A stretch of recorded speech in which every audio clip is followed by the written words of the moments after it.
La deuxième chose, parce que nous parlons ici de la religion, les dangers de la religion.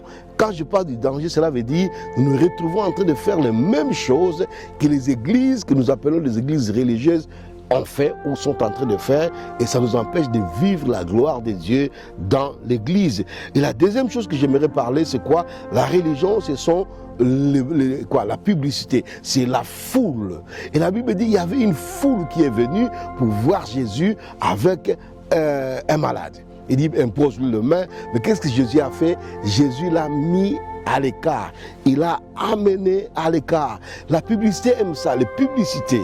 Hein? Si tu es fils de Dieu, voilà, fais ceci. Si tu es vraiment pasteur, si tu es vraiment un de Dieu, fais ceci. Si vous êtes une église vraiment qui vient de Dieu, faites ceci. Bien aimé, vous rentrez dans la religion. Jésus n'a pas regardé la foule.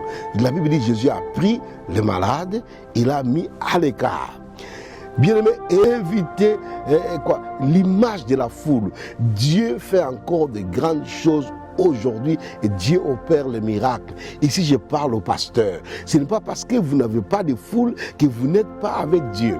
Et ne croyons pas que tous ceux qui ont des foules, ils sont réellement avec Dieu. Je n'ai pas dit que ceux qui ont des foules ne sont pas avec Dieu, mais je dis seulement ce n'est pas que tous ceux qui ont des foules sont vraiment réellement avec Dieu. Depuis le temps de Jésus, les gens aimaient les foules existaient. Mais Dieu, dans sa grâce, il veut que nous puissions arriver à comprendre que ce n'est pas seulement la foule, ce n'est pas seulement la publicité. Les gens, ils aiment beaucoup de publicité aujourd'hui, et c'est ce que j'aime souvent dire aux pasteurs, on ne fait pas la publicité de Dieu. Dieu fait sa publicité lui-même. Dans la religion, on fait la publicité, et la plupart des temps, quand nous voyons ces publicités que nous faisons, ce n'est pas des publicités pour Dieu, on fait la publicité pour nous. Regardez nos affiches. Quand je fais mes affiches, vous allez voir, peut-être dans une affiche, il n'y a même pas les noms des dieux dedans. On peut mettre nos thèmes et puis une grande photo de moi. Je parle aussi de moi-même, je ne parle pas, je n'indexe pas quelqu'un. Quand vous regardez nos affiches, vous allez voir, c'est nous qui sommes dans les affiches, nos noms qui sont dans les affiches.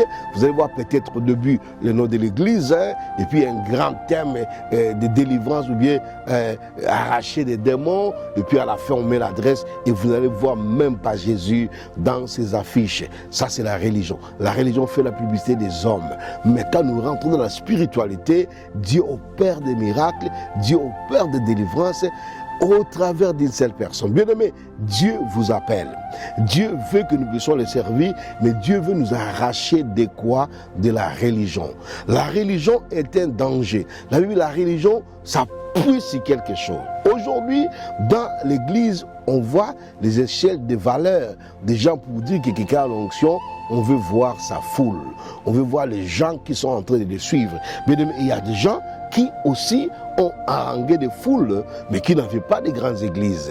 Mais Dieu les a appelés pour porter l'évangile. Il y a des gens qui sont des évangélistes, mais qui, quelque part, n'ont pas d'église. Bon, mais dans la religion, quand on n'a pas de foule, on croit qu'on ne fait rien, on ne fait pas la volonté de Dieu. Mais la Bible dit, Jésus l'a enlevé de la foule pour pouvoir lui donner sa guérison. Bien aimé, faites des choses pour la gloire de Dieu. La religion est un danger. La religion, c'est s'appuyer sur quelque chose autre que Dieu. La religion, c'est regarder à des choses au lieu de regarder à Jésus. Jésus veut faire quelque chose, mais nous regardons à ce que les hommes font. C'est ça la religion.